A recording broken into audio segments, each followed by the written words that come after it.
January 17, 1942. A bitter wind cut across the snow-covered plains near Kharkov. The early dawn light reflected off the frozen earth, casting long, jagged shadows of the advancing German Panzer column. Engines rumbled faintly through the mist, a mechanical heartbeat that grew louder with every passing second.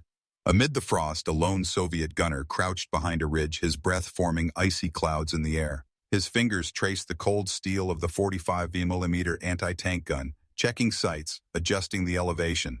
He could see the glint of the enemy's armor, glinting like predators unaware of the trap ahead. Every nerve was taut, every sense sharpened by months of harsh winter campaigns. The gunner's mind was calm, disciplined, a single calculation cycling over and over: the range, the angle, the timing. To the Germans, this ridge was just another obstacle, a shallow rise in an empty field. They believed their armor invulnerable, their advance secure. But one man, armed with knowledge, patience, and cunning, was about to shatter that illusion. The first shot would not just pierce steel, it would rewrite the rules of engagement for this frozen battlefield. By early 1942, the Eastern Front had become a grinding, frozen expanse of mud, snow, and relentless combat. Following the initial blitzkrieg successes of 1941, German panzer divisions had pushed deep into Soviet territory, aiming to encircle and destroy Red Army formations before the winter halted their advance.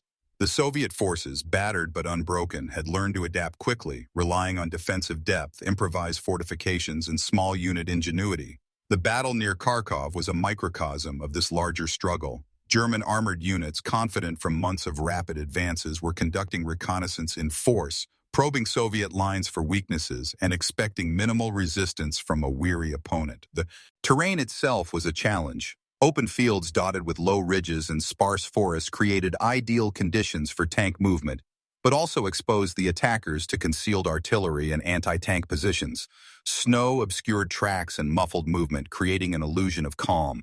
Soviet engineers had dug shallow trenches and concealed gun pits along likely avenues of approach, but they were limited in number and spread thin across the front. Success depended on timing, discipline, and above all, precision.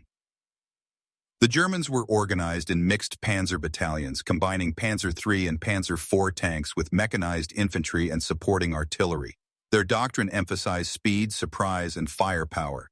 They assumed Soviet positions were static and predictable, a dangerous underestimation that had already cost many units earlier in the campaign.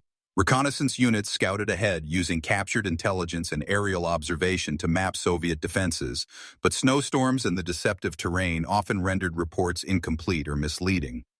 On the Soviet side, small anti-tank teams were tasked with creating kill zones, carefully selecting firing positions that maximized both concealment and coverage.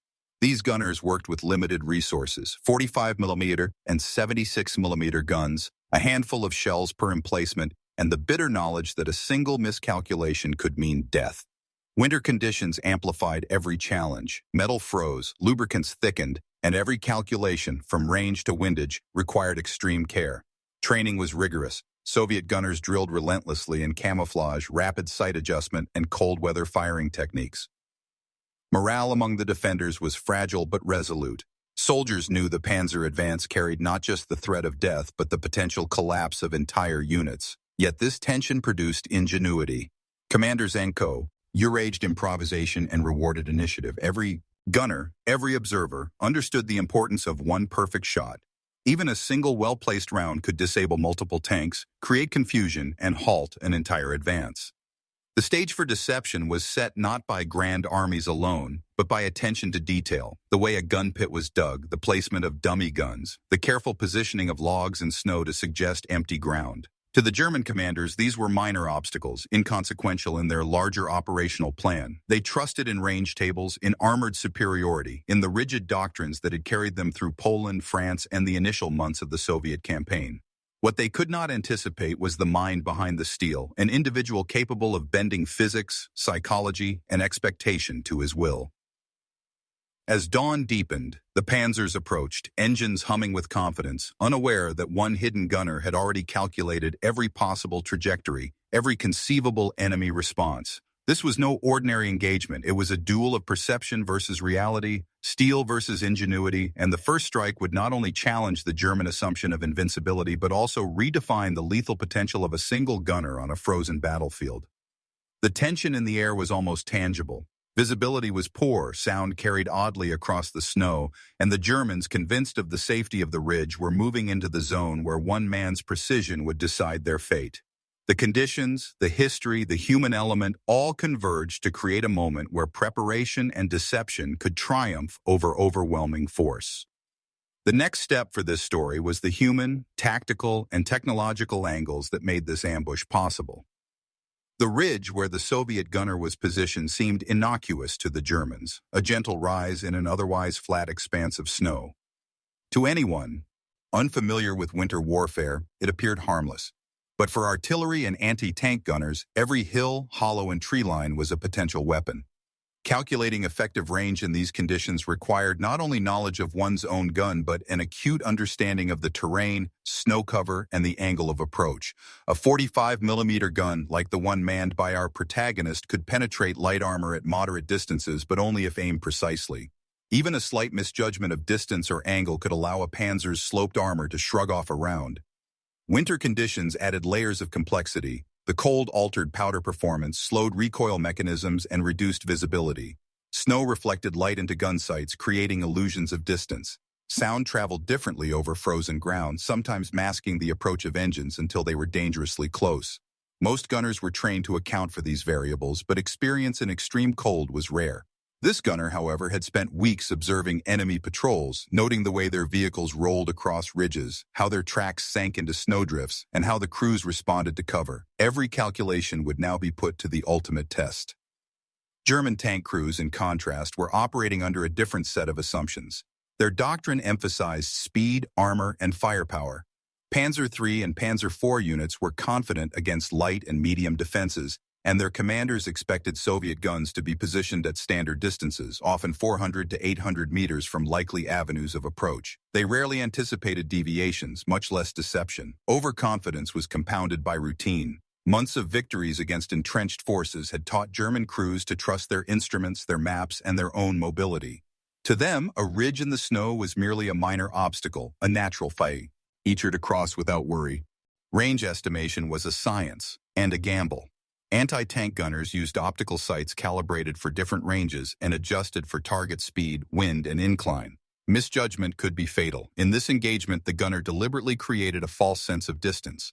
By adjusting the gun's elevation subtly and placing markers to suggest further range, he manipulated what the German crews would see through their optics. Every Panzer that followed the same path would do so under the impression that they were at a safe distance. Yet the reality was starkly different. The first round could strike with lethal accuracy while the enemy believed they were beyond reach. Training, patience, and observation were critical. The gunner had rehearsed every motion, from sight adjustment to trigger timing. He knew how the first shot would draw attention, how the second could create confusion, and how subsequent rounds could turn that confusion into panic. This wasn't luck. It was methodical preparation, honed through repetitive drills and real combat experience. Soviet anti-tank units were often outgunned and outnumbered, but they compensated through ingenuity, deception, and a deep understanding of both weaponry and human psychology. Meanwhile, morale and expectation played subtle roles. German crews believed themselves invincible at this stage of the campaign, especially against individual or small unit defenses. They were trained to expect resistance but rarely calculated the presence of a single gunner capable of manipulating perception. This psychological edge, though invisible, was as important as the weapon itself. The gunner's patience relied on it. Every tank that passed the ridge with engines humming and crews scanning the horizon was entering a carefully constructed illusion, one designed to exploit their assumptions and overconfidence. The environment, history, and human calculation all intersected in this moment. Snow, frost, and wind conspired to conceal, deceive, and amplify skill. The Germans were unaware that their approach, so methodical and confident, was exactly what the gunner needed to succeed. By creating a false narrative of safety, he prepared not just a shot, but an entire sequence of destruction. The ridge, the instruments, the snow, everything was part of the plan, an unbroken chain linking observation, calculation, and execution. As the Panzers crested the hill, engines churning snow into clouds, the stage was set for the gunner's carefully orchestrated deception. One man, one gun, and a precise understanding of physics and psychology would determine the fate of an entire armored column.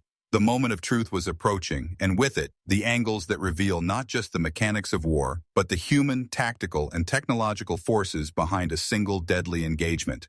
The human element in this engagement was central. The gunner was not just a soldier, he was a calculated observer, a man who had spent countless hours studying enemy behavior, terrain, and the limitations of his own weapon. Every breath, every heartbeat measured against the approaching threat. Fear was present, but it was disciplined, channeled into focus.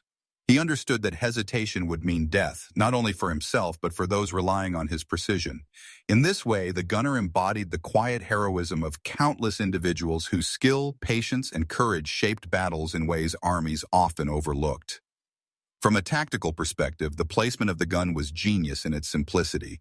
The ridge provided concealment and a clear line of fire, while snowbanks and natural depressions masked his presence. Observing the Panzer column, he anticipated their speed, formation, and likely maneuvers. The plan relied on timing. The first shot would force a reaction. The second would exploit confusion, and the third would begin to destroy cohesion. By turning a small gun into a force multiplier, he created a kill zone where the enemy expected none. Technology also played a critical role. The 45mm anti-tank gun was modest compared to the Panzers, but precision, ammunition selection, and understanding armor thickness allowed it to penetrate vital points. The gunner adjusted for slope, snow cover, and distance, using optical sights to manipulate perceived range. He leveraged mechanical limitations and advantages alike, turning a relatively lightweight weapon into a strategic instrument capable of altering the battlefield. The combination of human skill, tactical foresight, and technological understanding transformed a simple ridge into a lethal stage of deception and destruction. Leadership shaped the engagement from both sides. On the Soviet side, command encouraged initiative. Officers trusted gunners to make independent decisions, understanding that rigid control in such conditions could slow reaction and cost lives. The gunner's autonomy was crucial. He calculated, observed, and acted without waiting for orders, embodying a decentralized approach that contrasted sharply with the German reliance on strict doctrine. This trust allowed precision, creativity, and courage to flourish in an environment where hesitation meant annihilation. The enemy perspective amplified the effectiveness of the deception. German tank crews were conditioned to believe in their mobility and armor superiority. They assumed ridges and open fields posed minimal threat, expecting Soviet guns to be placed at known defensive distances. Their doctrine stressed speed and firepower, not anticipation of cunning single-gun tactics. As they advanced, their confidence created blind spots. The precise range and angle of the gunner's fire were outside their expectation, and their instruments and maps reinforced a false sense of safety. The psychological gap between expectation and reality was about to be exploited with lethal effect. Morale and psychology played a pivotal role. The gunner's preparation relied on exploiting enemy overconfidence. A single well-placed shot could induce confusion, hesitation, and panic among the crews. Each Panzer that stopped to respond became vulnerable to subsequent rounds. The Germans' morale, high from months of unbroken advances, became a liability. They were unprepared for the invisible hand manipulating their perception. On the Soviet side, the gunners' calm determination reflected a different kind of morale, quiet, disciplined, and adaptive. Human psychology, in this moment, became a battlefield weapon as potent as any cannon or tank. The convergence of leadership, enemy assumptions, and psychological influence created a unique dynamic. It was a duel not just of metal and firepower, but of minds, calculated patience against overconfidence, observation against expectation, and ingenuity against doctrine. Each angle reinforced the others, creating a scenario in which one man, armed with knowledge and skill, could challenge and destroy a far larger force. The stage was now set for the decisive moment, the first shots that would shatter assumptions and turn theory into deadly reality. The first shot cracked through the frigid morning air at precisely 08:12. Snowflakes swirled in the wake of the projectile as it struck the lead Panzer, piercing its side armor and igniting fuel lines. Engines sputtered, smoke curling into the pale sunlight. The rest of the column, expecting safety beyond the ridge, slowed instinctively, crews scrambling to assess damage. Confusion spread instantly. Communication lines in the Panzers faltered. Radio operators shouted over static and panic, trying to maintain order. The gunner remained calm, adjusting sights, anticipating each reaction. Another round followed, striking the second tank in the flank. The explosion threw snow and steel into the air, forcing the Germans to halt entirely. From his concealed position, the gunner observed each turret rotate, each hatch pop open, and each crew scramble. Every instinct trained for winter warfare told him this was the moment to exploit hesitation. Timing and precision mattered more than speed. Each second allowed the psychological pressure to build, amplifying the impact of his next shot. Mechanically, the 45mm gun performed flawlessly.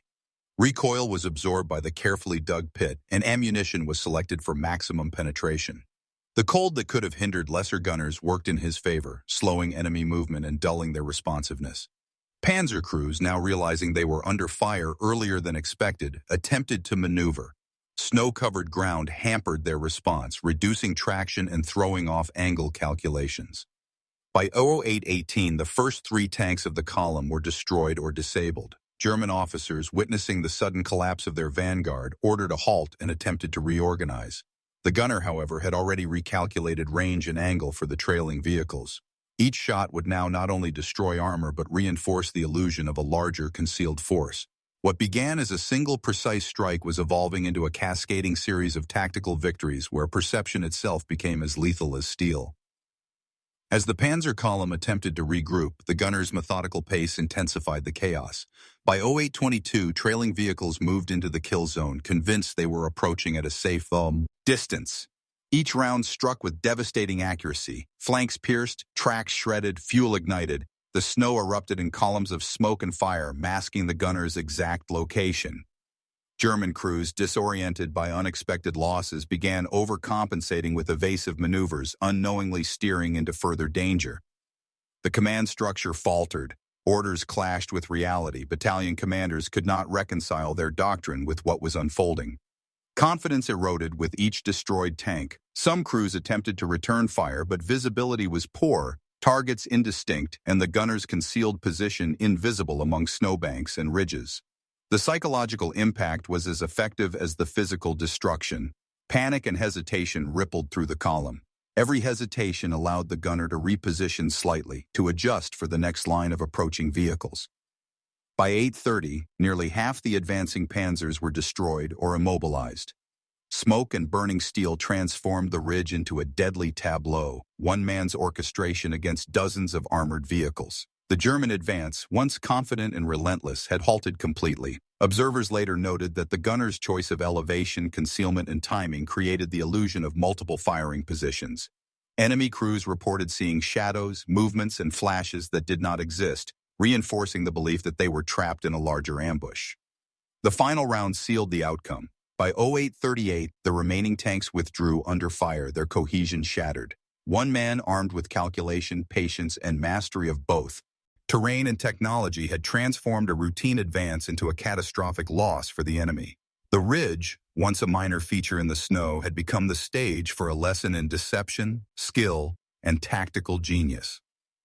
The gunners' actions not only destroyed Panzers but exposed vulnerabilities in German doctrine, demonstrating that even heavily armored forces could be undone by human insight and precise execution. The destruction of the column left a mark on the battlefield, shifting momentum, influencing immediate strategy, and setting the stage for the aftermath.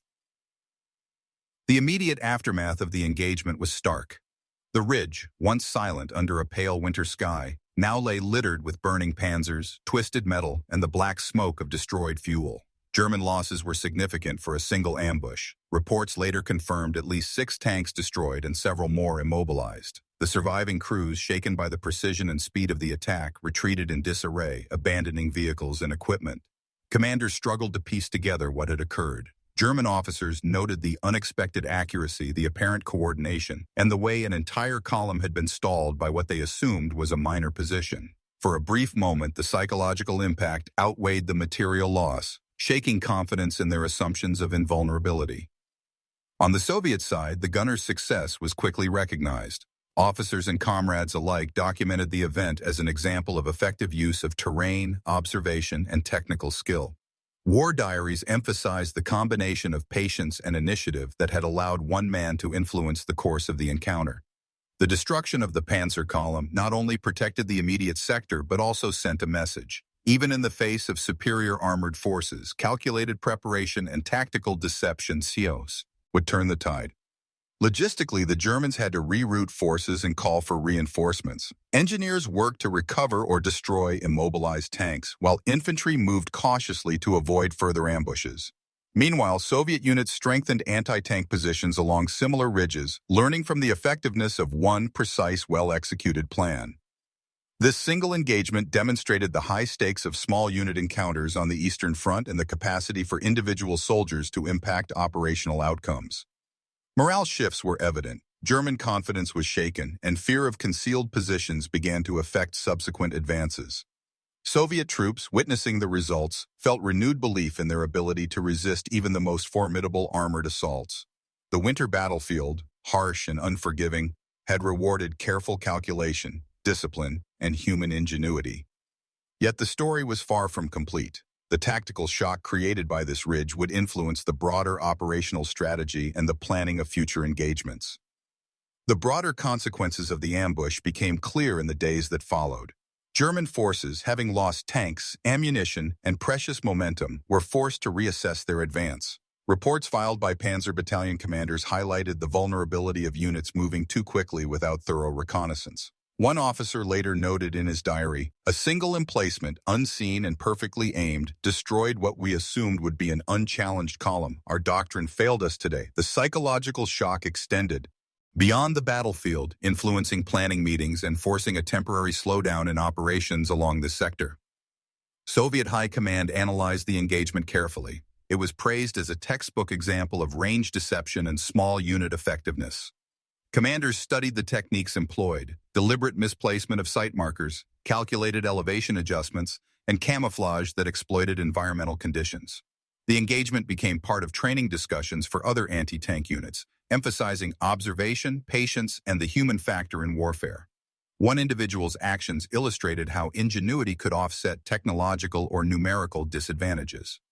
Historians later noted that the battle demonstrated a fundamental truth of the Eastern Front. Mobility and armor alone were not decisive. Terrain, timing, and the psychological state of crews could dictate outcomes as effectively as firepower. German losses, while not catastrophic strategically, forced tactical adjustments.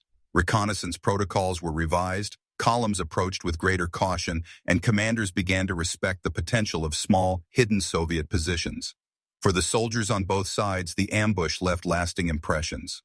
Survivors of the German column described frozen fields littered with burning tanks, while Soviet troops celebrated a rare, clear-cut victory.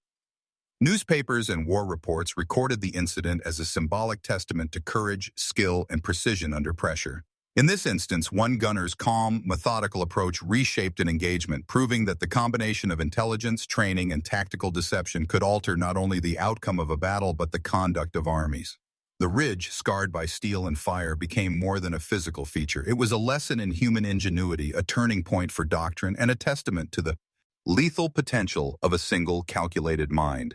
The stage was now set for reflection on what such an engagement meant for the broader scope of warfare and human ingenuity. In the quiet that followed, the ridge stood as more than a battlefield scar. It became a testament to the power of human ingenuity in warfare. One gunner, equipped with nothing more than calculation, patience, and a modest anti-tank gun, had disrupted the assumptions of a mechanized army. The engagement illustrated a fundamental principle: technology and numbers alone do not guarantee success. Understanding terrain, anticipating enemy behavior, and exploiting perception can multiply the effectiveness of even the smallest force. This event also highlighted the psychological dimension of combat. Confidence and overestimation of one's invulnerability can be as deadly as underpreparedness. The German crews, seasoned and armored, were undone not by overwhelming force but by deception and precision. Conversely, the disciplined calm of a single defender reshaped the battlefield, proving that courage and skill can counterbalance material disadvantage. On a broader scale, the ambush reinforced lessons that would echo across the Eastern Front. Anti-tank units, small detachments, and individual gunners were reminded that the environment, calculation, and timing could determine outcomes as decisively as massed firepower. Military planners incorporated these insights into training, emphasizing observation, patience, and adaptability. Yet beyond doctrine and strategy, the engagement resonates on a human level. It reminds us that history is shaped not only by armies but by individuals, those who, in moments of extreme pressure, act with clarity, courage, and precision. The ridge, once a minor feature in a snowy field, became a stage where intellect met steel, and a single man altered the course of events. In the end, it is this convergence of human skill, technological understanding, and tactical insight that defines the enduring lessons of war.